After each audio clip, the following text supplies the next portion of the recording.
you did a lot of work during session on the budget itself, right? And you know, being a veteran reporter about the budget, that there are lots of policy issues that can be resurrected in budget discussions. What do you anticipate, knowing that the budget has got to be passed? What are some of the issues that you're going to keep your eye on for being resurrected as budget issues? Well, lobbyists and lawmakers tend to be very creative sometimes with the budget. There was a big blow up in the session several years ago when they tried to, there were tons of budget-related bills that had policy stuck into them. So anything that a lobbyist or a lawmaker can make a case is even tangentially connected to the budget, they're going to try to get stuck into one of those bills. It's going to be interesting to watch how willing leadership is to go down that road, because the last time they went a long way down that road, it caused its own session blow-up. Certainly, and this is an issue Dara's covered quite a bit, gambling is something, at least when it comes to the Seminole Compact, that could be an upwards of $100 million issue for the state budget. That would be money they would badly like, for example, if they have to fill a hole on lip. I think that's sort of the issue that's really the X factor out there, is how far they want to go on that particular issue. But certainly some of these education issues could be wrapped in.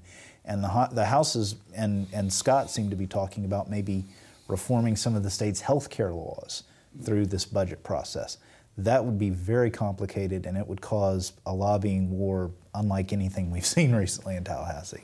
They're not going to do the gambling thing when they come back for the special session. What Brandon's talking about is a portion of a deal that the state has with the Seminole tribe that gives the Seminoles exclusive rights to have banked card games like blackjack at most of its casinos. That's the $100 million issue? It's a little more than $100 million a year. So the Seminoles pay the state a certain amount of money a year, a minimum guaranteed amount, in order to have that exclusivity.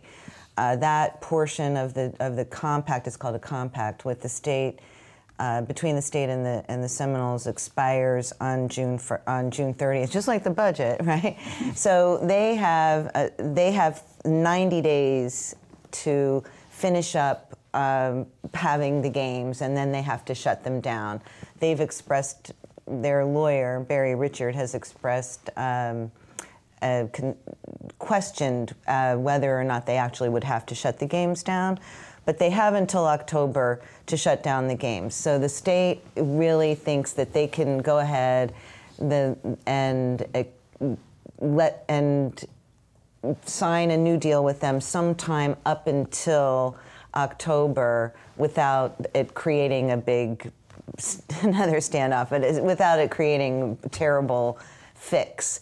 So I don't expect them, the senators who I know who are heading negotiations with the tribe, don't expect them to resolve that, but they aren't using the money from the compact in their budget right now. I don't think they're including it in there. No, they are not. Okay. And I don't expect that. I do think they could do something about prisons in the conforming bills. They have privatized, you know, the health care services for prisons that way before. So that is something that they still maybe could address. But I think certainly what you're going to see, I think, more wheeling and dealing is going to be on the health care, maybe mental health arena, and the health care issues played out in the budget, since that's sort of the last vestige for hope for them.